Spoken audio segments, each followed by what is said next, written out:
Hey everybody, it's Attorney Kenneth Stevens from law firm Stevens Reed and Armstrong PLLC, and today I want to talk to you all about the Prompt Pay Act a little bit. But first, before we get into that, I want to know, you guys, how is this trade war impacting your projects?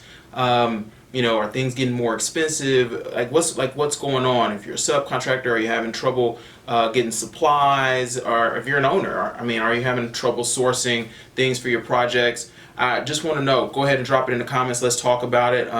If you're working out ways or figuring out ways around it, let's share it in the comments as well. Let's see if we can help each other out a little bit. But yeah, so anyway, I want to talk to you all about the Prompt Pay Act. Now, you know that there's a Prompt Pay Act in the government code if you're working on public projects, and there's a Prompt Pay Act in the property code. Both of them require that payment be made to subcontractors or from the owner to a general contractor within a certain amount of days. I believe the general contractor is to be paid within 35 days of the the invoice and the owner receiving payment. If they're getting it from a bank, if they already have it, then they have the 35th day that they have to issue payment.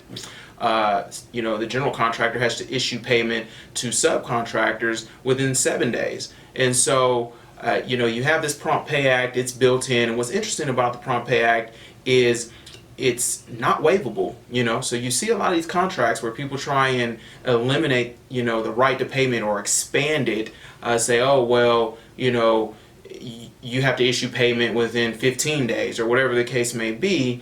And there's a very clear part of the Prompt Pay Act, a very clear portion of the statute that says any attempt to waive this is void against public policy or something like that. And so a lot of times the argument has been successfully made that any kind of contract clause that makes this act void or eliminates this act's purpose is void. And so that's an argument that can be made. Now, one thing that you need to know, and this is really the purpose of this video, is that there are defenses to the Prompt Pay Act. What you have to do is let the subcontractor or let the general contractor know, if you're an owner, that there is a bona fide dispute. Send something in writing saying, look, we don't think that you should be paid this amount. Okay, we don't think that your invoices are correct. We're back charging you, whatever the case may be, why ever you're not paying them, whatever the reason is. You need to let them know in writing. It needs to be a bona fide dispute.